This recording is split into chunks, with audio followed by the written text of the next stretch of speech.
అయ్యో అయ్యో ఆయిల్లో ఆనియన్ వేసేసి 2 నిమిషాల్లో చికెన్ కర్రీ రెడీ అనుకుంటున్నారా? అలా అయితే నేను చేసేది కర్రీ కాదు, ఎక్స్పెరిమెంట్ అవుతుంది. మనం చికెన్ కర్రీ చేసామంటే స్మెల్ మినిమం పక్కింటి వరకు వెళ్ళాలి. కర్రీ ప్లేట్లో పడితే ప్లేట్ మొత్తం ఖాళీ అవ్వాలి. నేను ఒక్కదాన్ని చేసేదే స్పెషల్ ఏం కాదు, ఎవరింట్లో వాళ్ళు చికెన్ కర్రీని విరగ్గొడతారు.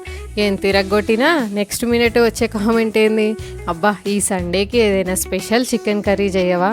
అలా మీ వాళ్ళ నుండి కామెంట్ వచ్చిన నెక్స్ట్ మినిట్ ఈ కర్రీ ట్రై చేయండి, వాళ్ళు వావ్ అంటారు. ఏంది ఇంత సింపుల్గా చేస్తూ ఇంత ఓవర్ యాక్షన్ చేస్తుంది అనుకుంటున్నారా? అసలు ట్విస్ట్ ఇన్నే ఉంది. ఈ ఆనియన్ అండ్ కాజు, బాదాం, ఇలాచీ, లవంగా, సాజీరా, పచ్చిమిర్చిని గోల్డెన్ బ్రౌన్ కలర్ వచ్చే వరకు ఫ్రై చేసి దాన్ని మెత్తగా పేస్ట్ చేసుకోవాలి. ఆలోపు మనం నార్మల్గా చికెన్ ఆయిల్లో వేసి ఆనియన్ అదంతా బాగా కుక్ అయిపోతుంది. దాంట్లో కారం, ఉప్పు, గరం మసాలా వేసి బాగా ఫ్రై చేయాలి. ఉప్పు కారం చికెన్ పీసెస్కి బాగా పట్టే వరకు దాన్ని మంచిగా చిన్న మంట మీద ఫ్రై చేసుకోవాలి. ఇప్పుడు కొంచెం కొత్తిమీర అండ్ పుదీనా వేసి మళ్ళీ కాసేపు మగ్గనివ్వాలి.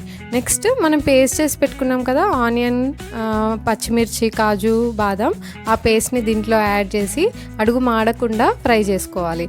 ఎందుకంటే కాజు బాదం ఉంది కాబట్టి కొంచెం అడుగు మాడుతుంటుంది. అందుకని లో ఫ్లేమ్లో ఒక 10 మినిట్స్ మనం కుక్ చేసుకున్నామంటే సూపర్ టేస్టీ చికెన్ వస్తుంది.